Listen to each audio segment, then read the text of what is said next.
একদিন টুনি পাখি গাছের ডালে বাসা বানাচ্ছিল।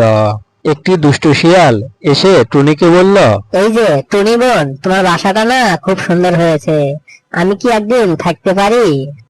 কিন্তু টুনি ছিল একটু চালাক, তাই শিয়ালের চালাকিটা ধরতে পেরে বলল, না ভাই শিয়াল, তুমি খুব চালাক, আমি জানি তোমার মন ভালো না।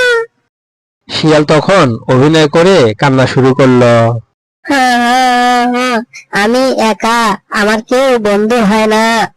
শিয়ালের কান্না দেখে টুনি একটু দয়া করে বলল, ঠিক আছে, তোমাকে আমি একদিন থাকতে দিতে পারি, তবে একটা শর্ত আছে। শর্তটি হলো আমার ডিমে হাত দেওয়া যাবে না।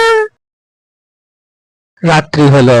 টুনি আর শিয়াল দুজনেই ঘুমিয়ে পড়ল, কিন্তু শিয়ালের মনে ছিল শয়তানি, তাই শিয়াল মাঝরাতে উঠে পড়ল।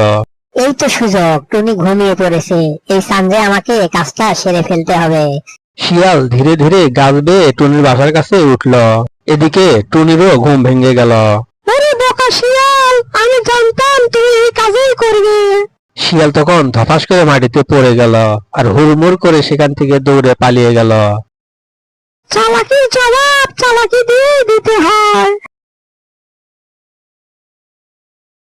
এই টুনিটা না খুব চালাক, ওর সাথে পাওয়া যায় না, একটা দিন জায়গা মতো পাই না, টের পাইয়ে দেবো।